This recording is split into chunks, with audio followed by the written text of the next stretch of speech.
Hi guys, Kevink. I'm gonna read a couple books today. Um, it's from the Disney Frozen 2. It's called We'll Always Have Each Other.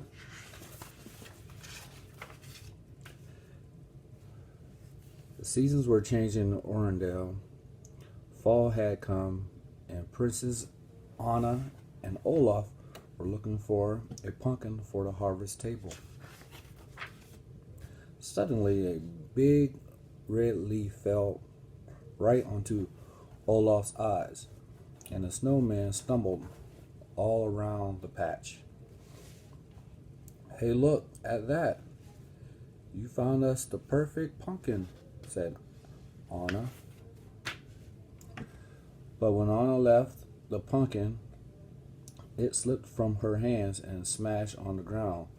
Olaf couldn't believe it. The perfect pumpkin had turned into a pile of orange mush. Olaf started to think about all the changes happening in Orendale. "Does everything have to change?" he asked. "Not everything," Anna said. "Some things will always stay the same."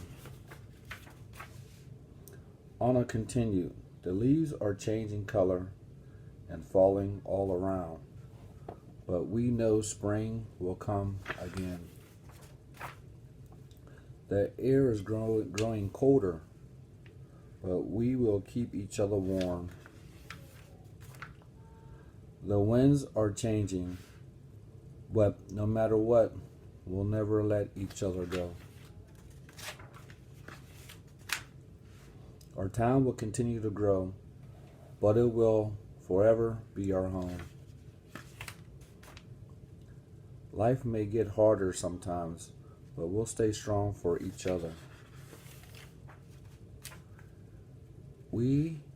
As each day ends, the sun will set, but we know it will rise tomorrow."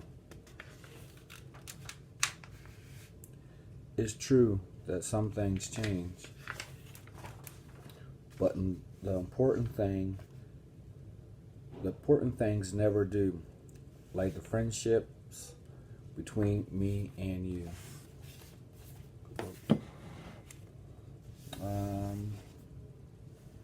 Let's read now. I'm pretty sure this is somebody's favorite. Grumpy Cat. The little grumpy cat that wouldn't. Once there was a little cat. She was cute, she was furry, and she was grumpy. Grumpy Cat didn't like anything. Grumpy Cat went outside. She wanted to be alone, but soon a happy butterfly started talking to her. Grumpy Cat didn't know the butterfly's name. She didn't care. "Hi, Grumpy Cat," the butterfly said. "You know what's great about the outdoors?" "Nothing," Grumpy Cat said. Grumpy Cat wanted the happy butterfly to go away, but it didn't. Instead, a cheerful ladybug joined them. "Good morning, Grumpy Cat," the ladybug said. "There's no such thing," Grumpy Cat said. "Grumpy Cat, would you like to play?" the butterfly asked. Grumpy Cat wouldn't. "Come on, it'll be fun," the ladybug said. "I had fun once," Grumpy Cat said. "It was awful." A joyful bird joined in. Grumpy Cat was surrounded by happy animals. "Grumpy Cat, there must be something fun you would do," the bird said. "I know. Would you like to race?" With Grumpy Cat, ready, set, no, Grumpy Cat wouldn't.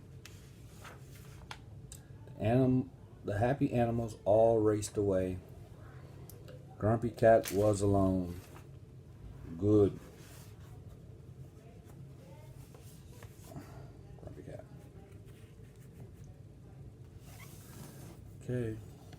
I'm gonna read one more book today, and it's called The Little Rabbit Goes to School.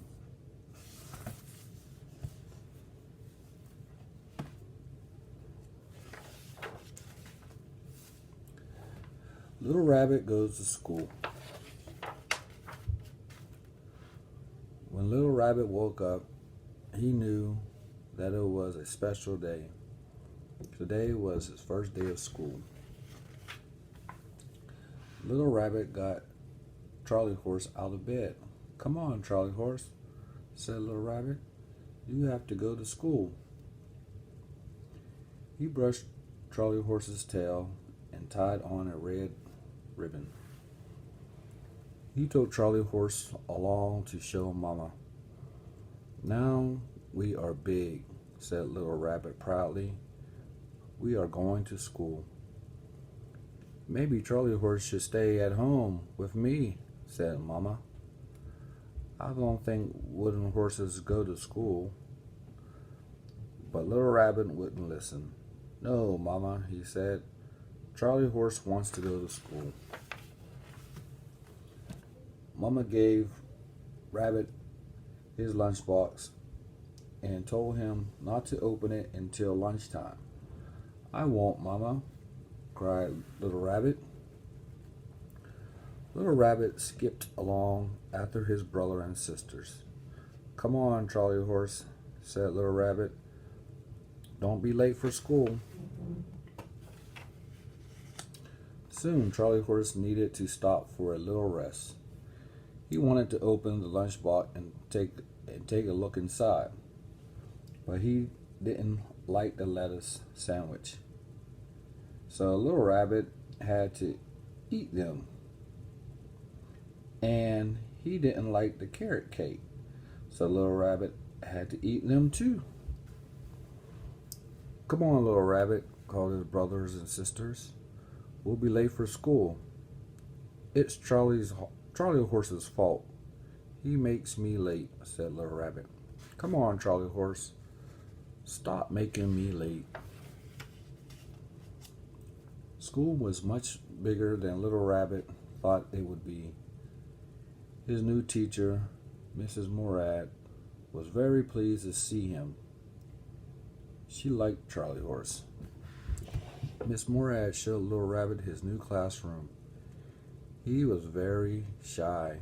Everybody turned to look at him and Charlie Horse. "This is Little Rabbit," said Mrs. Morad. Miss Morad read them a story called The Bad Rabbits, and even though it was a good story, Little Rabbit could not keep Charlie Horse still. Charlie Horse wanted to gallop over the fields. He galloped across Benjamin. He galloped across Rachel. He galloped over Mrs. Morad's shoes. Little Rabbit pulled him back. Miss Morad let Charlie Horse rest on her desk while Little Rabbit painted a picture.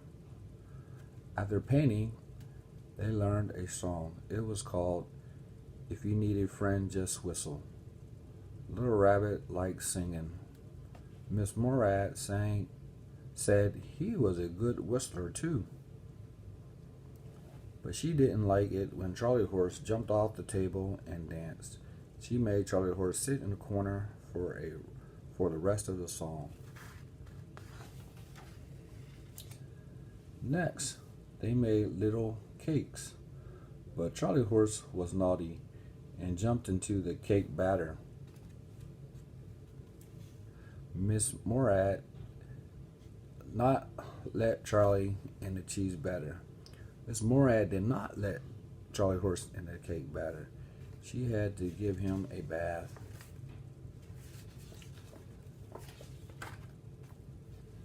Then it was time for recess. The rabbits played games. They scampered and hopped in the meadow. They dug holes and they chased each other through the long grass. But Little Rabbit played along with Charlie Horse. He did not share him with Benjamin. He did not let Rachel play with him either. Charlie Horse did not want to play with you, said Little Rabbit. Miss Morat rang the bell for lunch. All the rabbits opened their lunch boxes, but when Little Rabbit looked for his, he began to cry. What's the matter, Little Rabbit? Asked Miss Morat. Somebody has eaten my lunch, cried Little Rabbit, and now I have none. You can have some of mine, said Benjamin. Don't cry, Little Rabbit. You can have some of mine too, said Rachel. Little Rabbit shared lunch with his friends. When they finished, he let them play with Charlie Horse. Charlie Horse likes you best, said Little Rabbit. After lunch, Miss Morat took some of the little rabbits on a nature walk. Charlie Horse came along too. Don't you want to leave Charlie Horse behind? Said the teacher. No, Miss Morat, said Little Rabbit. Charlie Horse likes nature walks too. On the way, Charlie Horse found a beautiful flower. Miss Morat would like that flower, thought Little Rabbit. So he let go of Benjamin's hand and followed Charlie Horse instead. Look what we found, Miss Morat, said Little Rabbit. But when he looked around, nobody was there. Where is everybody? Cried Little Rabbit. Even with Charlie Horse, he felt all alone. Little Rabbit dragged Charlie Horse along a path in the woods. He lost a shoe. His coat got caught on a prickly bush. This is all your fault, Charlie Horse, said Little Rabbit. You made me lose my way. Now I'll never find my way back. Then Little Rabbit remembered the song that Miss Morat had taught the class that morning.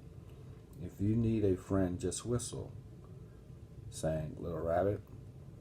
His song rang out in the dark woods.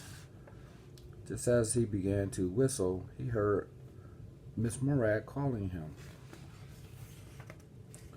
Look, Little Rabbit ran.